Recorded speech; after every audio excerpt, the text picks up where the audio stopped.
Good morning आप सभी को। मैं साधना स्टूडियो विद साधना में आप सभी का स्वागत है। आज हम देखते हैं टेस्ट सीरीज सेकंड, क्योंकि फर्स्ट मैंने करा दिया था। यहाँ पे हाँ एक बार DSSB से जितने भी क्वेश्चन उसमें आने लायक होंगे हम उनको यहाँ पे ज़्यादा करके किए, क्योंकि DSSB का एग्ज़ाम आगे है। उसकी डेट थी लेकिन डेट कैंसिल हो गई, नया डेट आएगा तो ज़्यादा दिन नहीं लगेगा। और जो हमारे टेस्टी पेस्टी यूपी वाले हैं वहाँ भी तो ये महत्वपूर्ण है ही है। और ये टेस्ट सीरीज मैंने स्टार्ट किया, लगभग इसको पूरा करूँगी। और जो इम्पॉर्टेंट होंगे सब्जेक्ट में, जो सबसे टफ होगा, जो समझने में मतलब अक्सर तो देखेंगे जितने नॉर्मल चैप्टर होंगे तो सारे लोग ने यूट्यूब पे दिया, बट जो थोड़ा टफ है जिसमें मतलब पढ़ने में बहुत अच्छा नहीं लगता, समझ में नहीं आता, तो वही चैप्टर यहाँ पे नहीं है। तो हम कोशिश करेंगे जितने भी क्वेश्चन टफ लगते हैं और ज़्यादातर वो यूट्यूब पे नहीं होगा तो मैं उनको यहाँ पे ज़रूर से लाऊंगी, ठीक है। तो आज का हमारा पहला क्वेश्चन है वृद्धि का अर्थ होता है। इसमें पूछा है कि वृद्धि का क्या अर्थ होता है। तो नॉर्मल भाषा में कहा गया आंतरिक और बाह्य अंगों का बढ़ना, केवल बाह्य अंगों का बढ़ना, केवल आंतरिक अंगों का बढ़ना, शारीरिक व मानसिक रूप से बढ़ना। तो आप सभी को पता होगा जो वृद्धि होता है, ग्रोथ होता है, वह मतलब एक टाइम के बाद से रुक जाता है, क्योंकि शैशवावस्था में इसकी जो वृद्धि होती है वो तीव्र गति से होती है, फिर बीच में लो हो जाता है, फिर आगे चल के बहुत तीव्र तरीके से चलती है। 16 17 18 साल आने के बाद से यह वृद्धि रुक जाती है। और यहाँ पे विकास अगर पूछता तो विकास क्या होता है, जीवन प्रयत्न चलने वाली प्रक्रिया होती है। व्यक्ति जब से अपने जन्म से लेके मतलब फिर मरने तक कुछ न कुछ सीखता रहता है, तो वो अलग होती है। इसमें वृद्धि पूछा गया, तो वृद्धि क्या होती है, आंतरिक एवं बाह्य अंगों का बढ़ना ही हमारा क्या होता है, वृद्धि होता है, ठीक है। तो हमारा पहला आंसर सही है। इसमें केवल बाह्य अंगों का तो ऐसा कुछ है नहीं, केवल आंतरिक अंगों का ये भी मैच नहीं कर रहा। शारीरिक व मानसिक रूप से बढ़ना, तो मानसिक रूप से जो होता है हमारे इसमें विकास इंक्लूड हो जाता है। इसमें जो है शारीरिक व मानसिक जो होता है वो विकास होगा, वृद्धि नहीं होगा, ठीक है। तो ये हमारा पहला आंसर सही है। अगला क्वेश्चन हम देखते हैं। दूसरा क्वेश्चन कौन सा है, दूसरा है विकास से होने वाले परिवर्तन होते हैं। अब इसमें क्या कहा जा रहा है, विकास से होने वाले परिवर्तन, वो वृद्धि था ये विकास था। रचनात्मक और विनाशात्मक होते हैं, रचनात्मक होते हैं, विकासात्मक होते हैं या शारीरिक होते हैं। तो आपको पता है जो हमारा ग्रोथ होता है, ऐसा नहीं है कि वह अगर मतलब विकासात्मक हो रहा है तो वह मतलब रचनात्मक हो रहा है, विनाशात्मक नहीं होगा। बच्चा सिर्फ अच्छा अच्छा ही सीखेगा, खराब नहीं सीखेगा, ऐसा तो कहीं लिखा नहीं गया है। तो इसमें क्या होगा, रचनात्मक और विकासात्मक विनाशात्मक दोनों होगा, ठीक है। रचनात्मक केवल नहीं होगा, ना केवल विनाशात्मक होगा, ना केवल शारीरिक होगा, तो रचनात्मक हमारा आंसर सही हो जाता है, ठीक है। हमारा कौन सा आंसर सही हो जाएगा, रचनात्मक। अगला क्वेश्चन देखते हैं। अगला क्वेश्चन क्या कह रहा, इसमें बोल रहा कि विकास के क्षेत्र हैं, विकास के क्षेत्र हैं शारीरिक है, मानसिक है, सामाजिक है या उपयुक्त तीनों। तो विकास के क्षेत्र जो होंगे हमारे वह शारीरिक भी होंगे, क्योंकि बालक जब होता है उसके शरीर का विकास, हाथ पैर का विकास, उंगलियों का विकास, तो ये शारीरिक हो गया। मानसिक उसके मस्तिष्क का विकास। सामाजिक बच्चा जब थोड़ा पहले जब जन्म लेगा, जन्म से थोड़ा बड़ा होगा तो अपने आस पड़ोस सबसे क्या करता है, सीखता है, तो वो क्या हो जाएगा, इसमें तीनों सही हो जाएगा, ठीक। क्या है, उपर्युक्त तीनों सही होगा, तो हमारा डी आंसर सही है। अगला क्वेश्चन देखते हैं। अगला क्वेश्चन है हरलाख के अनुसार शैशवावस्था है।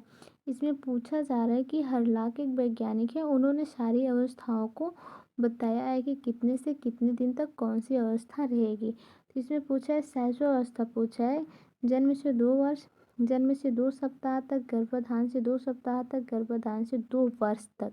तो उन्होंने शैशवावस्था को जो बताया है जन्म से 2 सप्ताह तक आंसर माना गया है। और हर वैज्ञानिक के अकॉर्डिंग अलग अलग है, लेकिन इनके जो अनुसार है वह जन्म से 2 सप्ताह तक शैशवावस्था माना गया है। किसके अनुसार, हरलाख के अनुसार। यह पूछा जाता है, इम्पॉर्टेंट भी है, ठीक है। तो अगला क्वेश्चन हम देखते हैं। अगला कौन सा है, यह है विकास की प्रक्रिया के मुख्य रूप हैं।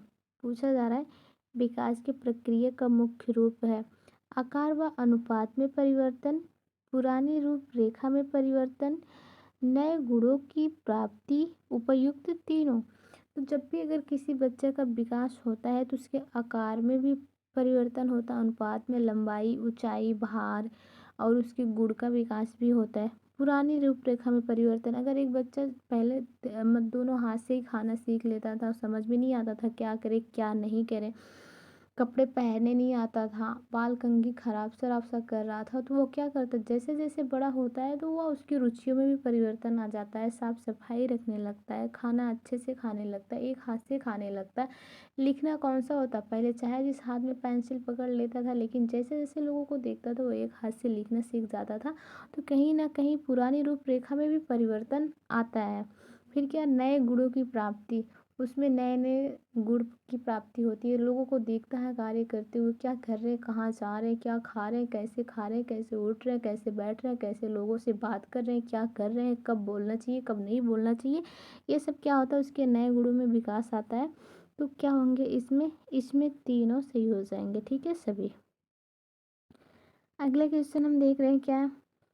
अगला क्वेश्चन है, पार्कर के अनुसार मानव आचरण को नियंत्रित करने वाला मूल्य नहीं है। इसमें क्या पूछ रहा, नहीं है।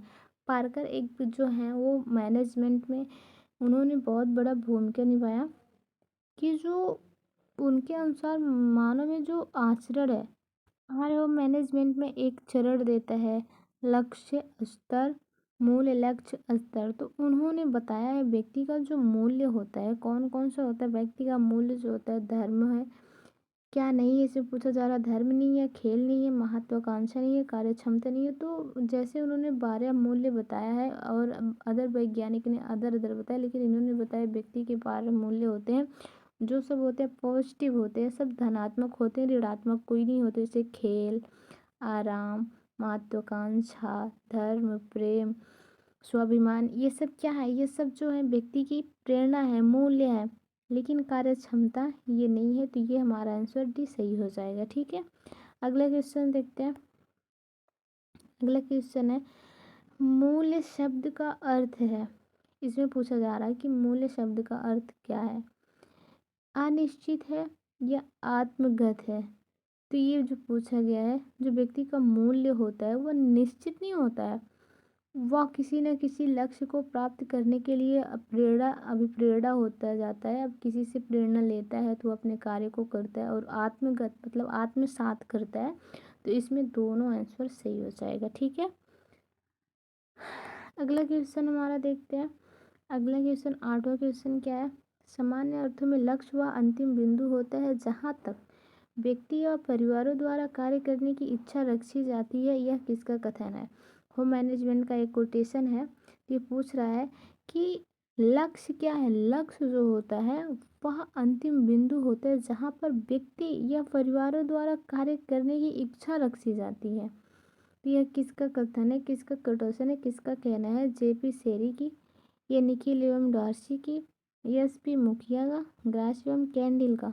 तो यह जो है निखिल एवं डार्सी का कोटेशन है, इसको याद रखिएगा, ठीक है। अगले क्वेश्चन देखते हैं क्या है, भोजन का एक महत्वपूर्ण कार्य यह भी है। ये जो है हमारे न्यूट्रिशन साइंस से पूछा जा रहा है कि भोजन का कार्य महत्वपूर्ण कार्य कौन सा है, यह भी है, मतलब जो भी है, रोग उत्पन्न करना।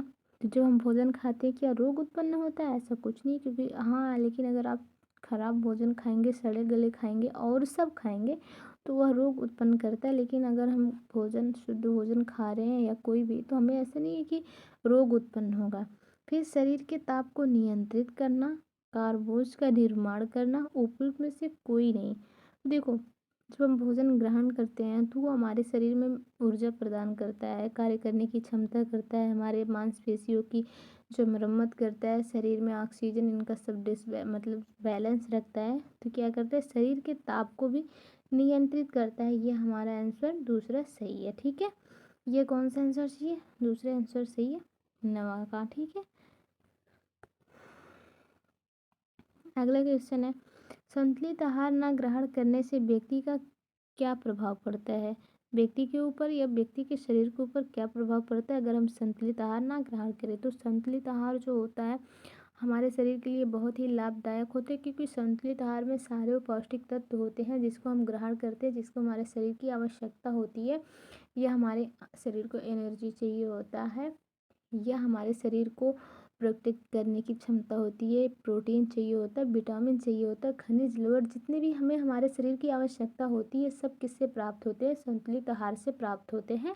तो ये एक नॉर्मल भोजन होता है जिसमें 6 पौष्टिक तत्व विद्यमान रहते हैं जो हमारे शरीर को सुरक्षा प्रदान करते हैं। तो इसमें बोला जा रहा है जो संतुलित आहार है ना ग्रहण करने से व्यक्ति पर क्या प्रभाव पड़ता है। शारीरिक शक्ति की छीड़ हो जाता है, कमजोरी आ जाती है, भार में कमी होता है या उपयुक्त सभी। अगर हम भोजन नहीं करेंगे तो हमारी शारीरिक शक्ति क्या होगी, क्षीण हो जाएगी, कमज़ोर हो जाएंगे, व्यक्ति कार्य नहीं कर पाएंगे, हमारे अंदर वीकनेस आएगी, चक्कर आएगी, भूख की कमी हो जाएगी, भार में कमी आएगी, हमारे एज के अनुसार जितनी हमारी लंबाई होनी चाहिए उतना भार नहीं होगा, भार में कमी आ जाएगी। तो ये सभी दिक्कत हमें झेलने पड़ेंगे। ठीक है, अगला क्वेश्चन देखते हैं। अगला सुरक्षात्मक पौष्टिक तत्व निम्न में से क्या है जो हमें सुरक्षा प्रदान करते हैं। कैलोरी है, जल है, खनिज एवं लवण है, वसा है। तो कैलोरी क्या होता है, हमें ऊर्जा प्रदान करता है। जब हम कोई भी कार्बोज को ग्रहण करते हैं तो हमें ऊर्जा मिलती है। जल जो होता है हमारे शरीर में बहुत ही महत्वपूर्ण होता है, बहुत आवश्यक होता है, क्योंकि जितनी पाचन क्रिया है उसमें पाचन करने में सहायता प्रदान करता है और भी बहुत सारे काम में होते हैं। वसा जो होता है ये भी हमें ऊर्जा देता है, ये हमें कार्बोज से ज़्यादा ऊर्जा देता है, क्योंकि अगर 1 ग्राम हम वसा का ग्रहण करते हैं तो उसमें 9.2 कैलोरी ऊर्जा हमें मिलती है। तो ये भी ऊर्जा देता है। हमारे शरीर की रक्षा कौन करता है, तो खनिज एवं लवण करते हैं, क्योंकि खनिज लवण सूक्ष्म जरूर होते हैं लेकिन हमारे शरीर में बहुत ही महत्वपूर्ण होते हैं। जैसे लोहा को ले लीजिए, विटामिन को ले लीजिए, तो ये सब क्या होते हैं, मैग्नीशियम, कैल्शियम, फास्फोरस, ये सब खनिज के अंतर्गत आ जाएंगे। विटामिन हमें लेना ज़रूरी होता है, जितने भी हमारे वसा में घुलनशील विटामिन, जल में घुलनशील विटामिन, ये सब जो होते हैं हमारे शरीर में सुरक्षा प्रदान करते हैं, रोग रोधक क्षमता को बढ़ाते हैं। ठीक है, तो इसका सी आंसर सही है। अगला क्वेश्चन है, वस्त्र का उपयोग किया जाता है। जो हम वस्त्र का उपयोग करते हैं, प्रयोग करते हैं अपने निजी जीवन में, क्या किस लिए करते हैं, गृह सज्जा में, औद्योगिक क्षेत्र में, पहचान बनाने में, तो सभी में हम वस्त्र जहाँ भी प्रयोग करते हैं। आजकल वस्त्र का बहुत ही प्रचलन है, या तो हम घर को सजाने में पर्दे के रूप में ले लीजिए, झालर के रूप में ले लीजिए, और सब के रूप में मेज पोश, हर जगह हम क्या करते हैं, वस्त्र का ही प्रयोग करते हैं। औद्योगिक क्षेत्र में भी इसका बहुत बड़ा योगदान होता है। पहचान बनाने में, पहचान बनाने में मतलब अगर एक आदमी सिख है, एक आदमी ईसाई है, एक आदमी हिंदू है, मुस्लिम है, तो कोई नहीं समझ पाता कि कौन क्या है।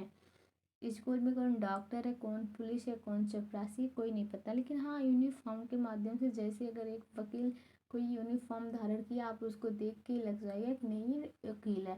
कोई डॉक्टर यूनिफॉर्म में है तो उसे देखकर आप पहचान जाएंगे कि क्या है, डॉक्टर है। यह क्या है, पहचान बनाने में भी काम करता है। ठीक है, तो हमारा कौन सा आंसर सही हो जाएगा, सभी। अगला क्वेश्चन हम देखते हैं। अगला क्या है, अगला है, प्राचीन काल में मनुष्य ने वस्त्र बुनना सीखा किससे। जब हमारा वस्त्र, मनुष्य ने, जब हम प्राचीन काल होता है बहुत मतलब बहुत पुराना प्राचीन काल में, उसमें मनुष्य जो वस्त्र बुनना सीखा, कैसे सीखा, चिड़िया को घोंसला बनाते समय देखकर, या लताओं नाजुक टहनियों को आपस में उलझते हुए देखकर, या रस्सियाँ एवं टोकरी बनाते हुए देख के, या सभी। तो जब प्राचीन काल में वस्त्र बनाना शुरू हुआ, तो सबसे पहले क्या हुआ, सबसे पहले चिड़िया के घोंसलों को बनाते हुए देखा मनुष्य ने, और उससे वस्त्र बनाना स्टार्ट किया। उसके बाद से धीरे धीरे जैसे जागरूकता हुई, लताओं नाजुक टहनियों को आपस में उलझते हुए, जैसे लता और टहनियाँ ऐसे आपस में उलझ जाती हैं, चोटी जैसा बन जाती हैं, तो उसको देखकर भी इन लोगों ने जागरूक हुआ। फिर रस्सी को भी देखा, और इनको भी देख के उनको नॉलेज हुआ कि नहीं, अगर इस प्रकार से ये कुछ है तो हम ऐसे बनाए, और हमारे मतलब वस्त्र का निर्माण किए। किससे बचने के लिए, वर्षा से बचने के लिए, धूप से बचने के लिए, अपने शारीरिक सुरक्षा के लिए इन्होंने वस्त्र का निर्माण किया, और जाके वस्त्र बनाया। ठीक है, तो इसमें सभी आंसर सही हो जाएंगे। ठीक, इसमें क्या होगा, सभी आंसर सही हो जाएगा। ठीक, अगला क्वेश्चन हम देखते हैं। अगला कौन सा है, 14। सर्वाधिक मजबूत रेशा कौन सा है। इसमें पूछा जा रहा है कि सर्वाधिक मजबूत रेशा कौन सा है। रेयान है, रेशम है, कपास है, ऊन है। तो रेयान जो होता है वह प्राकृतिक जगत का जो होता है रानी कहा जाते हैं। ये जो होते हैं सभी रेशों की वस्त्र की रानी रेशम को कहा जाता है। और प्राकृतिक वानस्पतिक जगत का फिलामेंट होता है, सबसे लंबा रेशा होता है। ठीक है, रेशम और रेयान जो होता है यह पहला जो होता है कृत्रिम रेशा होता है। 50% सेल्यूलोज, 50% जो होते हैं रासायनिक से बनाया गया है। कपास जो होता है हमारा, ये राजा बोला जाता है, सभी वस्त्रों के राजा बोला जाता है। और सबसे कंफर्टेबल जो होता है ये कपास होता है, सूती होता है। और उसके बाद से ऊन जो होता है सर्वाधिक निर्बल रेशा होता है, ये गर्मी ठंडियों में पहनने के लिए काम आता है। सर्वाधिक मजबूत कौन सा होता है, वह कपास होता है। और सर्वाधिक कमज़ोर कौन सा होता है, तो हमारा ऊन हो जाएगा। ठीक, अगला क्वेश्चन और लास्ट क्वेश्चन हम देखते हैं। वस्त्रों की लघुत्तम इकाई क्या है। ये TGT 2021 में पूछा गया था, लेकिन घुमा फिरा के क्वेश्चन बनाते हैं। ठीक है, वस्त्रों की लघुत्तम या सबसे छोटी इकाई क्या है। धागा है, रेशा है, ऐंठन युक्त धागा है, ऐंठन रहित धागा है। तो वस्त्रों की जो सबसे छोटी इकाई होती है वह हमारा रेशा होता है। रेशे से कपड़ा बनता है, रेशे से धागा बनता है, धागे से कपड़ा बनता है, कपड़े से पहनने योग्य कपड़ा बनता है। तो सबसे छोटी जो इकाई होती है हमारा रेशम होता है, रेशा होता है। तो हमारा बी आंसर सही है। आज का लास्ट क्वेश्चन। और अब यहीं पे हम अपनी क्लास एंड करें। क्लास कैसा लगा ज़रूर बताइएगा। बहुत बहुत धन्यवाद आप सभी को। Thank you.